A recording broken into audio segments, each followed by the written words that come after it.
ಗಣೇಶನ ಗಲಾಟೆಯಿಂದ ಪ್ರಕ್ಷುಬ್ಧಗೊಂಡಿದ್ದ ನಾಗಮಂಗಲ ಸಹಜ ಸ್ಥಿತಿಗೆ ಮರಳಿದೆ. ಎರಡು ಕೋಮಿನ ಜನ ಎಂದಿನಂತೆ ನಿತ್ಯ ಕಾರ್ಯಗಳಲ್ಲಿ ತೊಡಗಿದ್ದಾರೆ. ಮತ್ತೊಂದೆಡೆ ನಾಗಮಂಗಲದ ಗಲಭೆಯ ಹಿಂದೆ ಕೇರಳದ ಕೈವಾಡ ಇರೋ ಬಗ್ಗೆ ವಿಎಚ್ಪಿ ಆರೋಪ ಮಾಡಿದೆ. ಆದರೆ ಈ ಆರೋಪವನ್ನ ಸಚಿವರು ನಿರಾಕರಿಸಿದ್ದಾರೆ. ಇನ್ನು ನಾಗಮಂಗಲ ಇನ್ಸ್ಪೆಕ್ಟರ್ ಜಿಪುಣತನ ಗಲಭೆಗೆ ಕಾರಣ ಆಯ್ತಾ ಅನ್ನೋ ಮಾಹಿತಿ ಬೆಳಕಿಗೆ ಬಂದಿದೆ.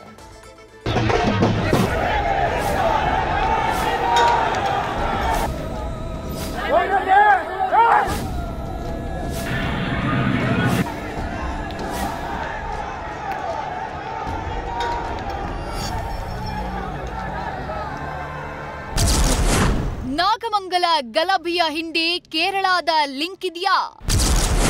ಎಫ್ಐಆರ್ನಲ್ಲಿರುವ 2 ಹೆಸರುಗಳಿಂದ ಹಲವು ಅನುಮಾನ. ಬದ್ರಿಕೊಪ್ಪಿನ ಗಣೇಶ ವಿಸರ್ಜನಾ ಮೆರವಣಿಗೆ ವೇಳೆ ಸಂಭವಿಸಿದ ಗಲಾಟೆಯಿಂದ ಇಡೀ ನಾಗಮಂಗಲ ಹೊತ್ತಿ ಉರಿದಿತ್ತು. ಸದ್ಯ ನಾಗಮಂಗಲದಲ್ಲಿ ಪರಿಸ್ಥಿತಿ ಶಾಂತವಾಗಿದ್ದು ಸಹಜ ಸ್ಥಿತಿಗೆ ಮರಳಿದೆ.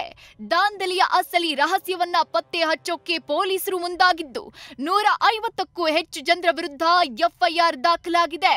ಆದ್ರೆ ಎಫ್ಐಆರ್ನಲ್ಲಿ ದಾಖಲಾಗಿರುವ ಆ 2 ಹೆಸರುಗಳಿಂದ ನಾಗಮಂಗಲದ ಗಲಭೆಯ ಹಿಂದೆ ಕೇರಳದ ಕೈವಾಡ ಇರೋ ಅನುಮಾನ ಮೂಡಿದೆ.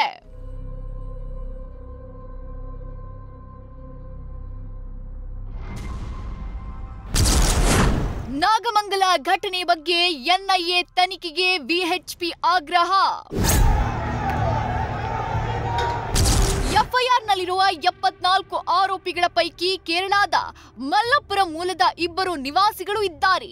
44ನೇ ಆರೋಪಿ ಯಶೂಫ್ ಮತ್ತು 66ನೇ ಆರೋಪಿ ನಾಜೀರ್ ಕೇರಳದಿಂದ ಬಂದು ನಾಗಮಂಗಲದಲ್ಲಿ ಪ್ರಾವಿಷನ್ ಸ್ಟೋರ್, ಬೇಕರಿ ಇಟ್ಕೊಂಡಿದ್ದಾರೆ. ಇವರಿಬ್ಬರು ನಿಷೇಧಿತ ಪಿಎಫ್ಐನ ಸದಸ್ಯರು ಅಂತ ವಿಎಚ್ಪಿ ಮುಖಂಡರ ಆರೋಪ ಇದೆ. ಇನ್ನು ಗಲಾಟೆ ನಡೆದ ದಿನ ಮೆಡಿಕಲ್ ಶಾಪ್ನಲ್ಲಿ 200 ಮಾಸ್ಕ್ ಖರೀದಿ ಮಾಡಲಾಗಿದೆ.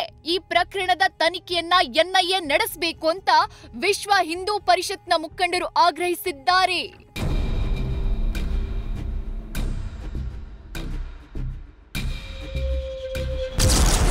ಕೇರಳ ವ್ಯಕ್ತಿಗಳ ಕೈವಾಡ ನಿರಾಕರಿಸಿದ ಸಚಿವ ಚಲುವರಾಯಸ್ವಾಮಿ. ನಾಗಮಂಗಲದ ಗಲಭೆಗೂ ಕೇರಳಕ್ಕೂ ಲಿಂಕ್ ಇರೋ ಬಗ್ಗೆ ವಿಎಚ್ಪಿ ಮುಖಂಡರು ಅನುಮಾನ ವ್ಯಕ್ತಪಡಿಸಿದ್ದಾರೆ. ಆದ್ರೆ ಜಿಲ್ಲಾ ಉಸ್ತುವಾರಿ ಸಚಿವ ಚಲುವರಾಯಸ್ವಾಮಿ ಇದನ್ನ ನಿರಾಕರಿಸಿದ್ದಾರೆ. ನಾಗಮಂಗಲ ಗಲಭೆಯಲ್ಲಿ ಕೇರಳದವರು ಬಂದು ಹೋಗಿಲ್ಲ. ಎಫ್ಐಆರ್ನಲ್ಲಿರುವ ಅವರಿಬ್ಬರು ಇಲ್ಲೇ ಬೇಕರಿಯಲ್ಲಿ ಕೆಲಸ ಮಾಡ್ತಿದ್ರು. ಗಲಭೆಯಲ್ಲಿ ಭಾಗಿಯಾಗಿದ್ದಕ್ಕೆ ಅರೆಸ್ಟ್ ಮಾಡಿದ್ದಾರೆ ಅಂತ ಸಮಜಾಯಿಷಿ ಕೊಟ್ಟಿದ್ದಾರೆ. ಅವರು ಕೇರಳದವರು ಬಂದು ಹೋಗೋರೆ ಅಂತಲ್ಲ, ಅಲ್ಲಿ ಬೇಕರಿಲಿ ಕೆಲಸ ಮಾಡ್ತಾ ಇರೋದ್ರಿಂದ ಅವರು ಆ ಸಂದರ್ಭದಲ್ಲಿ ಇನ್ವಾಲ್ವ್ ಆಗಿದ್ದಾರೆ ಅಂತ ಅರೆಸ್ಟ್ ಆಗಿದೆ.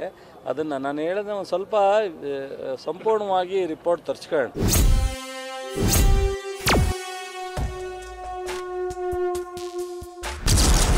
ಪೊಲೀಸ್ ಇನ್ಸ್ಪೆಕ್ಟರ್ ಜಿಪುಣತನವು ಗಲಭೆಗೆ ಕಾರಣವಾಯ್ತಾ?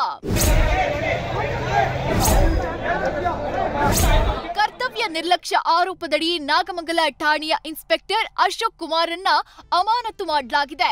ಆದ್ರೆ ಗಣೇಶ ವಿಸರ್ಜನೆಯ ದಿನ ಇವರು ಮಾಡಿದ್ದ ಸಣ್ಣ ಎಡವಟ್ಟು ಕೂಡ ಗಲಭೆಗೆ ಕಾರಣ ಆಯ್ತಾ ಅನ್ನೋ ಅನುಮಾನ ಮೂಡಿದೆ. 2,000 ರೂಪಾಯಿ ಉಳಿಸೋಕೆ ಹೋಗಿ ನಾಗಮಂಗಲದ ನೆಮ್ಮದಿ ಕೆಡವೋಕೆ ಕಾರಣವಾದ್ರು ಅನ್ನೋ ಶಾಕಿಂಗ್ ಮಾಹಿತಿ ಬೆಳಕಿಗೆ ಬಂದಿದೆ. ರಿಸರ್ವರ್ ಸಿಬ್ಬಂದಿಗೆ ಊಟ ಕೊಡಿಸೋದಕ್ಕೆ ಇನ್ಸ್ಪೆಕ್ಟರ್ ಹಿಂದೇಟು ಹಾಕಿದ್ರು. ಹಾಗೂ ಊಟ ಕೊಡಿಸಬೇಕಾಗತ್ತೆ ಅಂತ ಇನ್ಸ್ಪೆಕ್ಟರ್ ಅಶೋಕ್ ಕುಮಾರ್ 24 DAR ಸಿಬ್ಬಂದಿಯನ್ನ ಬೆಳ್ಳೂರಿಗೆ ಶಿಫ್ಟ್ ಮಾಡಿದ್ರು. ರಿಸರ್ವ್ ಸಿಬ್ಬಂದಿ ಹೋದ ಅರ್ಧ ಗಂಟೆಯಲ್ಲಿ ದೊಡ್ಡ ಮಟ್ಟದಲ್ಲಿ ಗಲಭೆ ಶುರುವಾಗಿತ್ತು.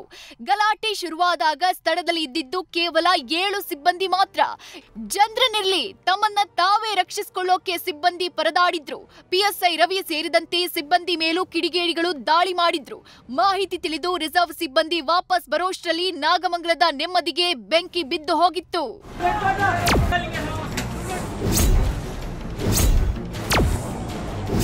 ಇನ್ನು ಗಲಭೆಯ ಘಟನೆಯ ದಿನದ ಮತ್ತಷ್ಟು ಸಿಸಿ ಕ್ಯಾಮೆರಾಗಳ ದೃಶ್ಯಗಳು ಲಭ್ಯ ಆಗಿದೆ. ಇದರನ್ನ ಎಷ್ಟು ವ್ಯವಸ್ಥಿತವಾಗಿ ಗಲಾಟೆ ಮಾಡಿದ್ದಾರೆ ಅನ್ನೋದು ಸರಿಯಾಗಿದೆ.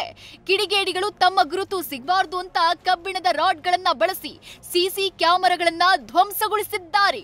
ಒಟ್ಟಾರೆ ನಾಗಮಂಗಲದ ಗಲಭೆಯ ಹಿಂದೆ ಅದ್ಯಾರೇ ಇರಲಿ, ಪೊಲೀಸರು ಯಾವುದೇ ಒತ್ತಡಕ್ಕೆ ಮಣಿಯದೆ ನಿಷ್ಪಕ್ಷಪಾತ ತನಿಖೆ ಮೂಲಕ ನಾಗಮಂಗಲದ ನೆಮ್ಮದಿಗೆ ಬೆಂಕಿ ಇಟ್ಟವರು ಯಾರು ಅನ್ನೋದನ್ನ ಪತ್ತೆ ಹಚ್ಚಿ ಶಿಕ್ಷೆ ಕೊಡಿಸಬೇಕಿದೆ. Nandish, news first, Mandya. News first ನಿರ್ಭೀತಿಯಿಂದ ನಿಮ್ಮ ಪರವಾಗಿ.